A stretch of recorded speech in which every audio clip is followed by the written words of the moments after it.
এই গোটেই প্ৰক্ৰিয়াখিনি সমাপ্ত কৰোঁতে আমি ডিচেম্বৰ মাহলৈকে আমাক সময় লাগিব। জানুৱাৰী মাহৰ 10 তাৰিখৰ আগতে আমি চতুৰ্থ বৰ্গ এডিআৰিত যিসকলে উত্তীৰ্ণ হৈছে তেওঁলোকক আমি নিযুক্তি পত্ৰ দিম আৰু জানুৱাৰী মাহৰ 15 তাৰিখৰ আশে-পাশে তৃতীয় বৰ্গত যিসকলে উত্তীৰ্ণ হৈছে তেওঁলোকক আমি নিযুক্তি পত্ৰ বিতৰণ কৰিম। ইয়াৰ পিছত আৰু কেইটামান বিভাগৰ নিযুক্তি পত্ৰ আছে। ইঞ্জিনিয়াৰৰ নিযুক্তি পত্ৰ আছে, এগ্ৰিকালচাৰ ডিপাৰ্টমেণ্টৰ নিযুক্তি পত্ৰ আছে আৰু বহুখিনি বিভাগীয় নিযুক্তি পত্ৰ আমাৰ সন্মুখত আছে।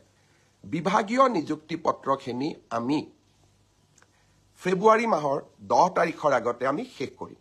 কাৰণ নিৰ্বাচনৰ মডেল কোড অফ কণ্ডাক্ট যোৱাবাৰ 27 ফেব্ৰুৱাৰীত আহিছিল আৰু সেইকাৰণে আমি অত্যন্ত সচেতন যাতে মডেল কোড অফ কণ্ডাক্ট অহাৰ আগতে আমি নিযুক্তি পত্ৰসমূহ দি সমাপ্ত কৰিব পাৰোঁ। সৰ্বশিক্ষা অভিযানৰ যিসকল শিক্ষক স্পেচিয়েল ৰিক্ৰুটমেণ্ট ড্ৰাইভৰ জৰিয়তে চৰকাৰলৈ আহিব তেওঁলোকৰো নিযুক্তি পত্ৰ প্ৰদানৰ প্ৰক্ৰিয়া আমি ফেব্ৰুৱাৰী মাহৰ 10 তাৰিখৰ আগতে শেষ কৰিম। আপোনালোক নিশ্চিত থাকক, সকলোৱে নিযুক্তি পত্ৰ পাব যিসকলে উত্তীৰ্ণ হৈছে।